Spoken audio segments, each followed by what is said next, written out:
nice of you to come. Dinner for two? How could I pass up an invitation like that? I must say, when Mike Allen and company set up a rendezvous, they do it in style. Thank you.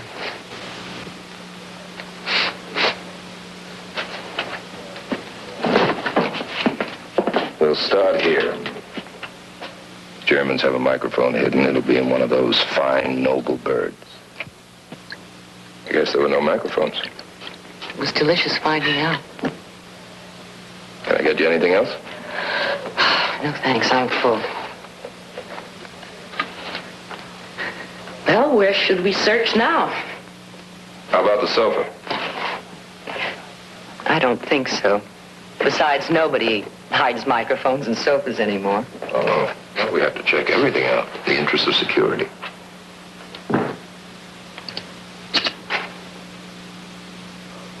Whose?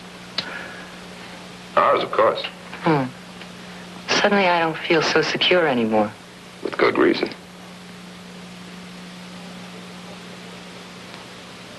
Paul, is it really safe to talk here? Oh, sure. Mike Allen wouldn't have gone to all this trouble if it weren't.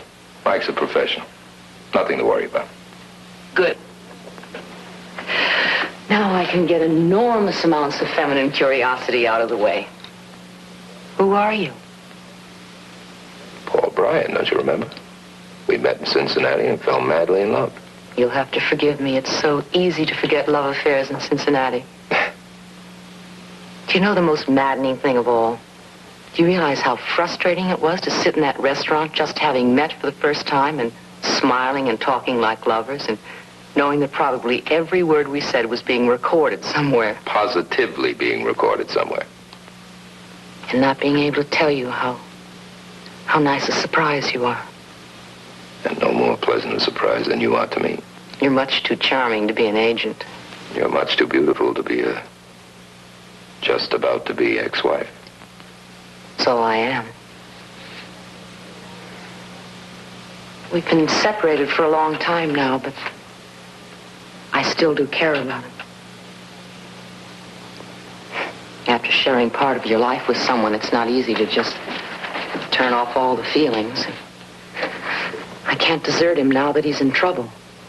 Once he's free again, we will go ahead with the divorce. A mutual decision. I'm sorry, I'm talking about myself so much. This is supposed to be such a cold, impersonal business, isn't it? But it never is. I don't know. This isn't my line of work. Or my line of play, either. You've never really told me who you are. Just an old friend of Mike Allen's. Who's never learned how to say no to him. I'm glad of that. I'm glad that you'll be with me through all this. Paul, you can get him out, can't you? I hope so. I haven't gotten very far. I've talked to an East German major, and all he's been saying is no deal. But that's not his final answer. Well, I've reported that to intelligence. They say he's stalling, that he'll call eventually and want me to go there for another talk. But that could be months. I hope not. I don't have months to spare. Now, look, they'll get someone else who'll probably do much better than I have. That'll mean starting all over again.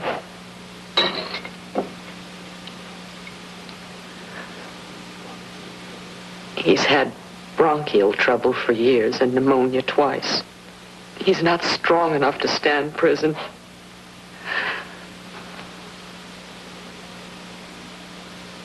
You're still in love with him, aren't you? No, I'm not.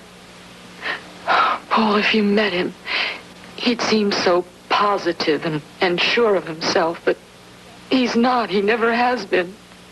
He's absolutely helpless. I know he must be terrified by now. If we don't get him out of there, he'll die.